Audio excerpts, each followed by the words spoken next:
Today's second is 3 Horrifying True Babysitting Oral Series by Turbo Meta.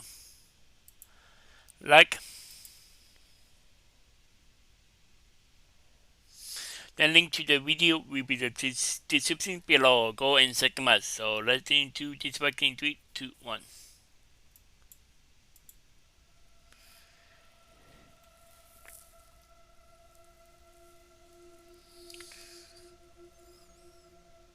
Number 1. Working as a babysitter during my college years was a convenient way to earn extra money without compromising my study schedule. I regularly cared for a 5-year-old boy named Tommy, whose parents often went out for work dinners. Tommy was an adorable boy, usually quiet and entertained by his toys or cartoons on TV. On that particular night, I arrived at the family's house shortly before the parents left. They gave me the usual instructions. Make sure Tommy was in bed by 8:30 p.m. and keep an eye on him while they were out. The first few hours went smoothly. Tommy and I watched some cartoons while I prepared dinner. After we finished the meal, Tommy casually mentioned some noises coming from the basement. What? "What's that noise, Sarah?" he asked, looking at me with curious eyes. I focused on the sound. It was a subtle rustling, as if something was dragging across the floor. What? I tried to stay calm to not alarm Tommy. "Oh, it must be the wind knocking against the windows," I said with a reassuring smile. "Nothing to worry about, sweetheart." Tommy still seemed uneasy, so I suggested he play in his room while I checked the basement to reassure him. I had never been to the basement of that house before. It was a dark, damp space mainly used for storage. I descended the stairs slowly, flicking on the basement light to illuminate the gloomy surroundings. At first glance, everything seemed normal. Stacked boxes, old tools, and equipment. I was about to head back upstairs when I noticed something odd. What? A box seemed to have been recently moved, leaving a small gap. Curious, I approached the box and with a gentle push, moved it to reveal what was hidden behind it. To my horror, there was a small space behind the box, almost like a secret passage. My mind spun with frightening thoughts about what could be concealed there. I decided not to investigate further and quickly returned upstairs. Tommy was playing in his room when I entered. "Everything's okay, Tommy. There's nothing in the basement, just some old boxes," I said, forcing a smile. A few hours passed, and it was almost time for Tommy to go to bed. He was excited to get ready for sleep, and I helped him with his nighttime routines. After ensuring he was comfortable in bed, I headed down to the living room. I was sitting on the couch, scrolling through my phone when I heard a loud noise coming from the basement. My heart raced. It was louder and more distinct than before. Before I could react, I heard Tommy's light footsteps coming down the stairs. He stood at the bottom step, looking at me with wide eyes. "Sarah," I heard it again. "There's someone down there," he whispered, his voice trembling. Instinctively, I grabbed my phone and prepared to call emergency services, while trying to calm Tommy down. "Go to your room and lock the door, Tommy. I'll check the basement," I said, trying to remain composed. I descended the stairs cautiously, feeling the air grow heavier as I approached the basement. The light was dim, but I could see a silhouette moving at the far end of the basement. With my heart in my throat, I switched on the basement light. To my surprise and horror, I saw a dirty, disheveled man crouched near the boxes, rummaging through something. "Who's there?" My voice trembled. The man slowly raised his head, revealing a vacant and unsettling gaze. He seemed surprised to see me there. Without a second thought, I ran back up the stairs and grabbed Tommy, dragging him out of the house. I called emergency services and waited outside, my heart pounding. When the police arrived, I explained what had happened. They searched the basement, but the man had already vanished.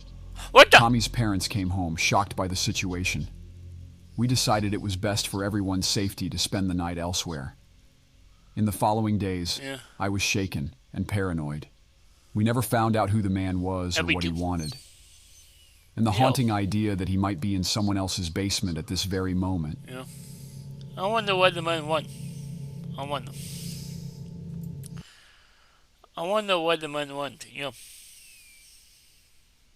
What was he going through the boxes?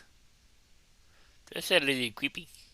Yeah, I was 8 years old when this terrifying experience happened, yeah, a memory that remains vivid in my mind, even in adulthood. It was a weekend when my parents decided to hire a 16-year-old named Ethan to look after me and my 6-year-old sister while they went away yeah, on a trip together. My mother found Ethan through an advertisement at the local library yeah. and felt a quiet connection with him, as he attended the same high school that my parents had. It was Oh, supposed to be a simple weekend, yeah. but things quickly took a strange turn. What? On the first night, Yeah. I was engrossed in playing video games in the basement. Video Ethan games. politely Yeah. joined me for a multiplayer session of a game I loved. He seemed like a nice guy, and my childlike innocence made me warm up to him quickly. The next day, my friend Zachary came over to play in the backyard while Ethan kept an eye on my little sister indoors. Everything seemed normal until Yeah. that night when something disturbing happened. I was Huh? lying in my bed, playing with my DS, Yeah. when I heard the door to my room gently close. I turned around, and to my shock, saw Ethan in the dark corner of the room. What? He whispered my name as if to confirm it was me there. Before I could react, he approached and pulled the sheets off my bed.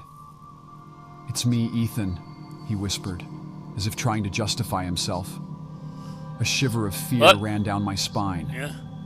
Ethan seemed about to join me in bed, but something stopped him at the last moment.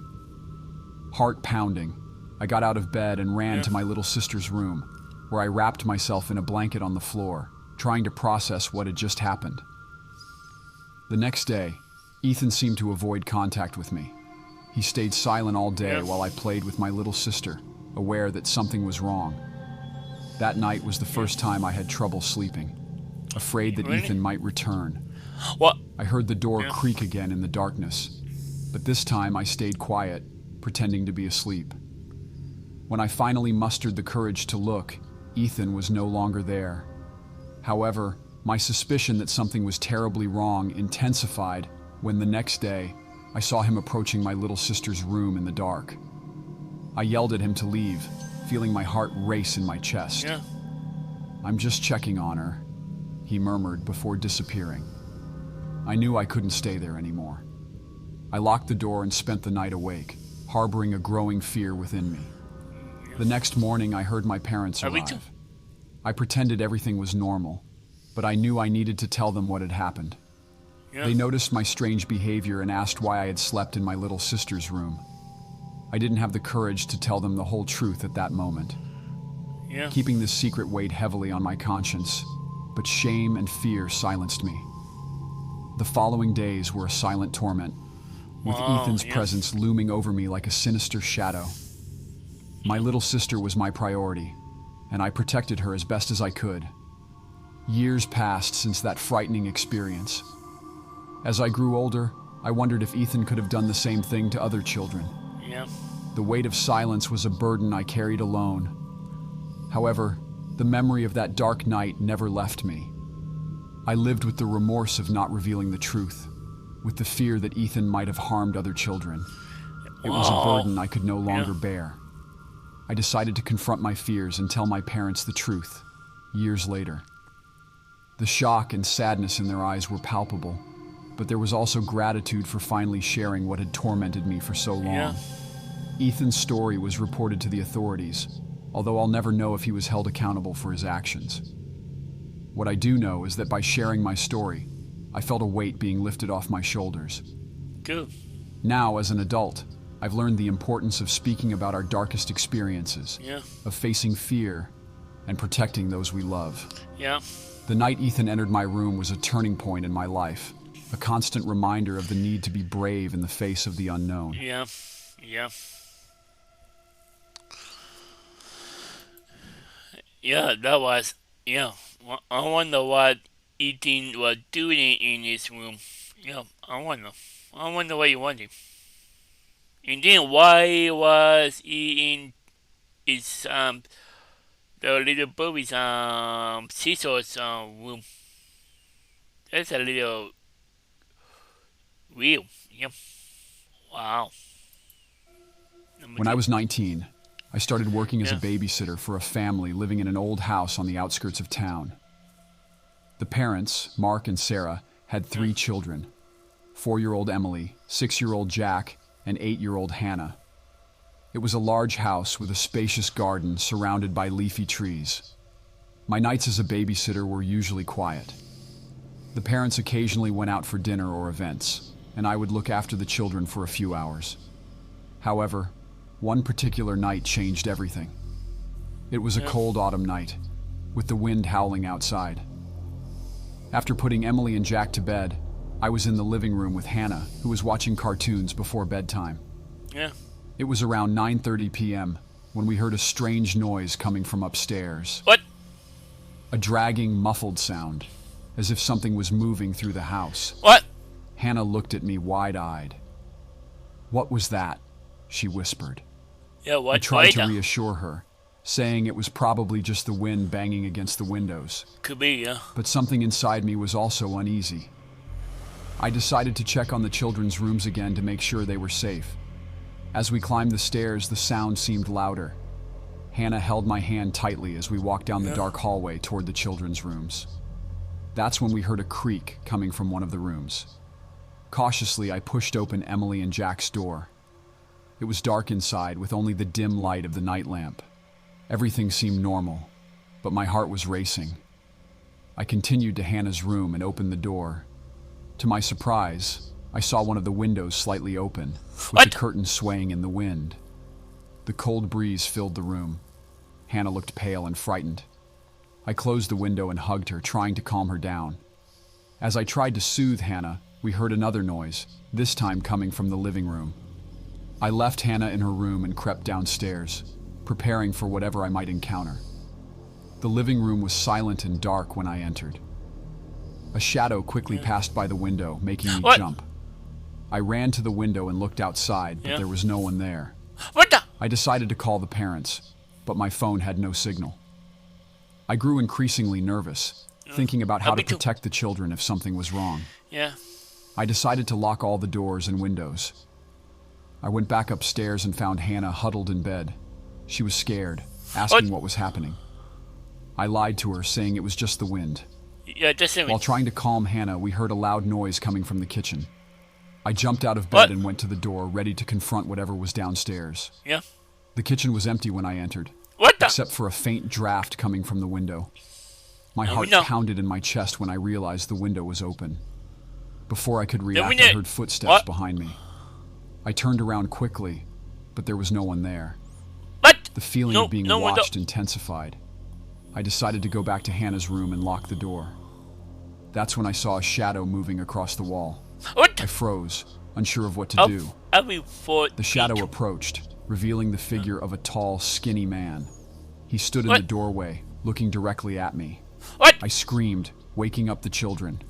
The man quickly retreated and disappeared into the darkness. Yeah. I grabbed Hannah and the other children and ran outside the house, not looking Cool. back. I called the police and waited outside with the children until they arrived. I explained what had happened, but when the police entered the house, they found no one inside. What the? The parents No one? arrived shortly after and were horrified by what had happened. We decided it was best for the children to spend the night at a relative's house while the police investigated. We never found out who the intruder was or what he wanted. Yeah. It was a terrifying experience that I will never Yeah. forget. After that night, I never worked as a babysitter again and Wow. avoided large old houses like the one that had been invaded. Thank you for watching until here. If you enjoyed the video, don't forget to leave a like Yeah, and do a like. subscribe so you don't miss the next ones.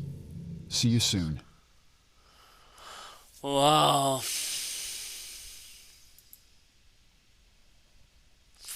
Wow.